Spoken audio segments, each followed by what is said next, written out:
Halo, berjumpa lagi dengan saya Muhammad Azmi. Pada video kali ini saya akan memberikan penjelasan bagian create atau penambahan data.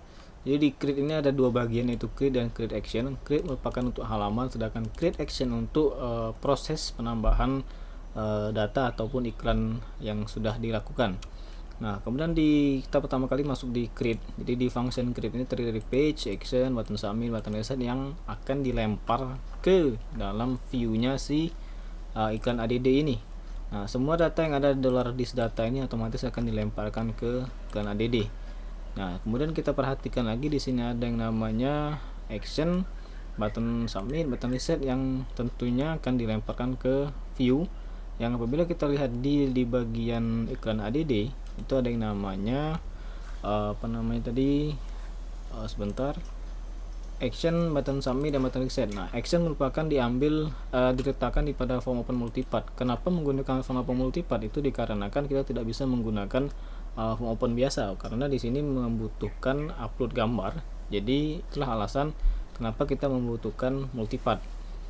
Kemudian di sini juga merupakan bagian-bagian yang terdiri dari variabel-variabel yang dilempar dari controller iklan melalui function create, yang semua datanya ada judul produk, deskripsi hingga seterusnya itu, dan kita letakkan di sini. Jadi tinggal kita echokan saja php echo form input bla bla bla hingga ke judul produk, misalkan harga dan lain sebagainya.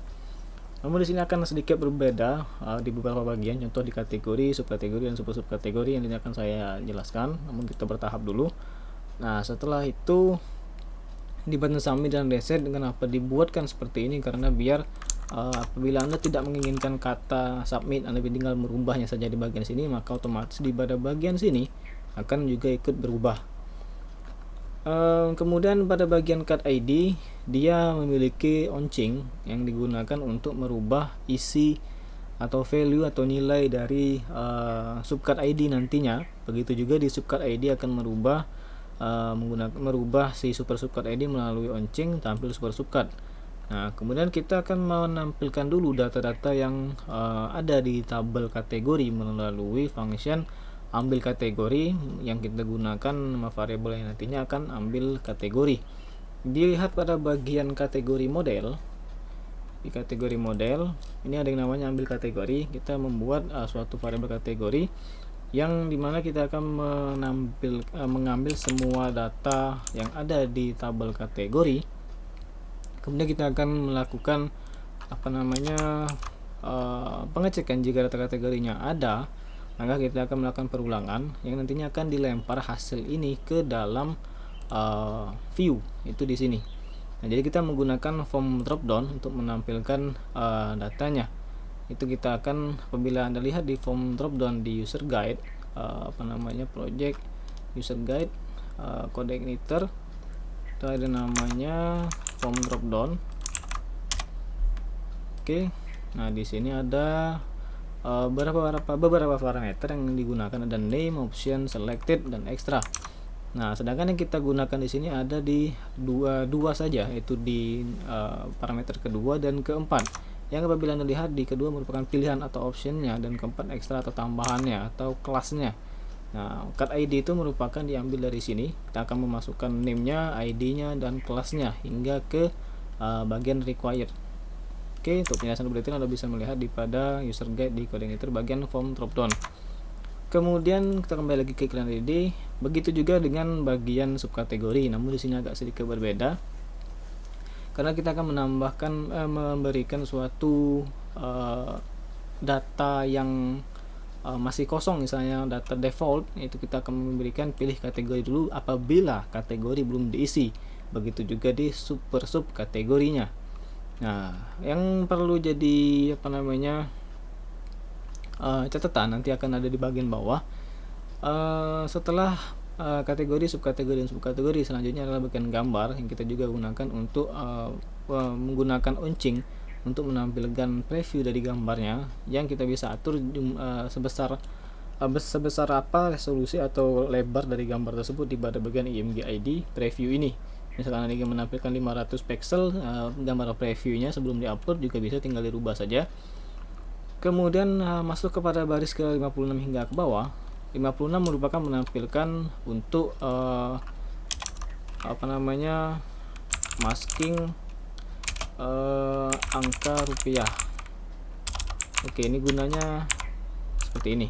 Lalu untuk yang dibagi dengan input mas, sedangkan pada base ini merupakan plugin TinyMCA.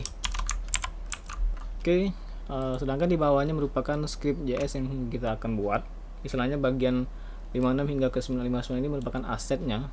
Di bagian 560 merupakan bagian coding untuk pembuatan JavaScript-nya. Di sini merupakan pemanggilan atau pembuatan function untuk membuat tanda koma setiap pengisian angka di 0 ke 3 istilahnya, jadi dia akan otomatis menambahkan koma. Kemudian baris ke 71 hingga ke 98 merupakan bagian untuk pembuatan TinyMCA-nya. Jadi di sini merupakan codingan yang sudah disediakan oleh TinyMCA bagaimana cara menampilkannya. Namun di sini ada tambahan sedikit pada bagian JB image yang dimana kita akan menampilkan gambarnya, gambar pada deskripsi barang. Jadi di foto suatu barang itu tidak hanya memiliki satu foto utama di sini, namun kita bisa menambahkannya di bagian upload ini juga. Kemudian sisanya pada bagian tampilkan preview untuk menampilkan preview gambar tadi. Kemudian tampil subcard. Nah, di tampil subcard ini seperti yang kita lihat pada bagian di sini di card ID di bagian uncing, nantinya ketika si kategori itu diklik maka dia akan masuk kepada bagian function tampil subcard. Nah, uncingnya itu kan diambil dari form tadi, masuk ke tampil subcard ini, maka dia akan memproses melalui ajak yang akan mengambil URL ke controllernya iklan di function pilih subkategori. Pada bagian pilih subkategori itu ada di bagian bawah sini. Nah, di sini merupakan bagian untuk menampilkan data hasil dari pemilihan kategori yang telah dilakukan yang akan diambil melalui URI segmen ketiga. Oke. Kemudian pada baris ke-403 merupakan bagian super subkategorinya. Saya tidak akan menjelaskan sebegitu detail karena ini sangat simpel, hanya mengambil membuat satu variabel data, kemudian mengambilnya dari model, kemudian memasukkannya lagi ke view-nya di subcard. Nah, di sini ada view subcard dan view super subcard. Apabila Anda perhatikan di sini ada view subcard dan view super subcard. Di sini juga merupakan bagian yang sama pada halaman sistem atau backend, yang sebenarnya iklan ini sama seperti di produk, hanya berbeda namanya saja. Kemudian di iklan ADD tadi seperti ini, ada tampil subcard dan tampil super subcard. Di tampil subcard ini dia akan melakukan pembuatan ID, yaitu card ID yang diambil dengan dokumen get element by ID. Kemudian kita akan merubah value atau nilainya ke form input, form select, form drop down si subcard atau subkategori. Begitu juga untuk bagian super subkategori juga seperti itu, tidak terlalu beda. Oke, selanjutnya setelah masuk ke suatu halaman, kita akan memproses datanya atau kita ingin menginsert datanya melalui function create action. Nah, kita memanggil lagi helper clean yang digunakan nanti akan saya jelaskan.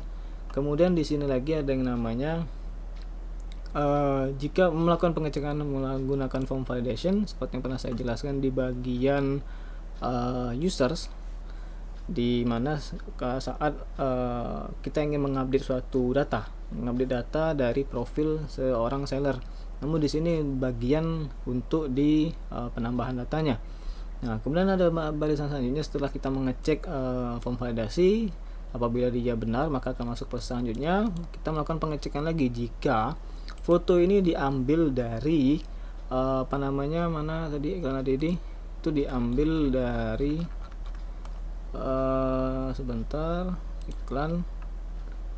iklan ADD foto error. Iklan foto error mana tadi, iklan foto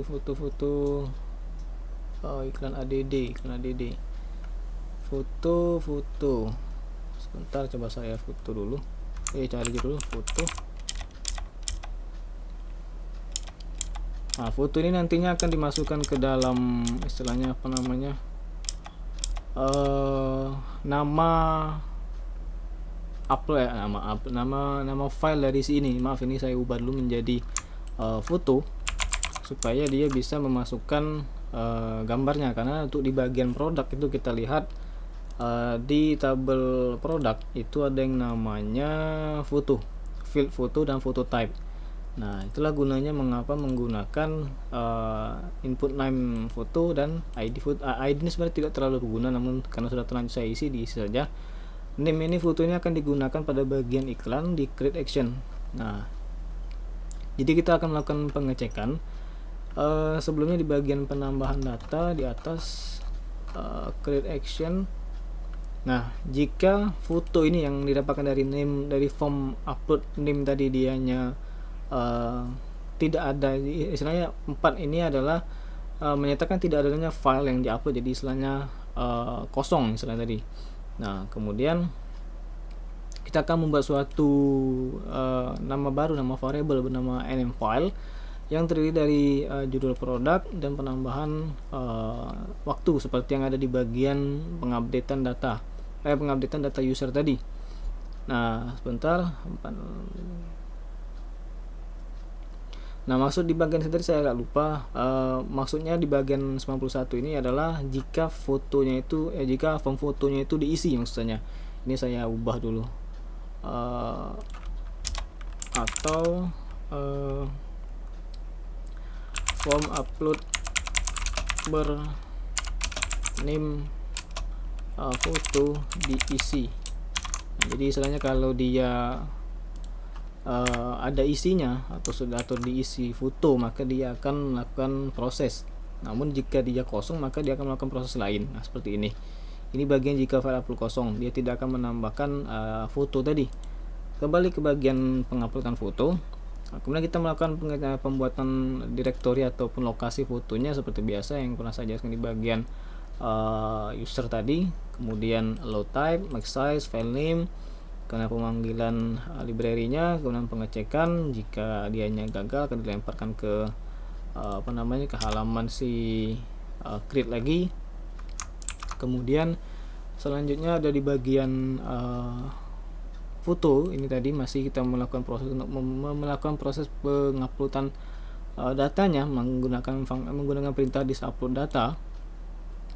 Kemudian di bagian selanjutnya kita membuat thumbnail yang lagi-lagi sama dengan bagian user tadi, di mana kita akan membuat suatu foto thumbnail atau foto dengan ukuran atau resolusi tertentu. Kemudian seterusnya saya skip, sama saja membuat data array-nya yang terdiri dari judul produk, kemudian slug hingga kepada bagian uploader. Begitu juga ke bagian eksekusi untuk query insert-nya menggunakan iklan model yang fungsinya insert. Kita lihat di pada bagian iklan model, insert dari bagian bawah, simple, tidak terlalu ribet. Nah, seperti ini, this db insert, nama tabel, kemudian data yang akan dimasukkan. Datanya itu data yang ini.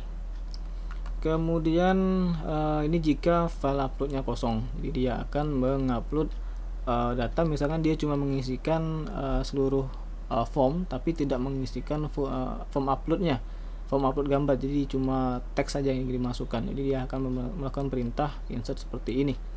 Begitu juga pada bagian query insertnya. Oke, di video selanjutnya saya akan memberikan penjelasan bagian update dan update action. Sampai jumpa di video selanjutnya.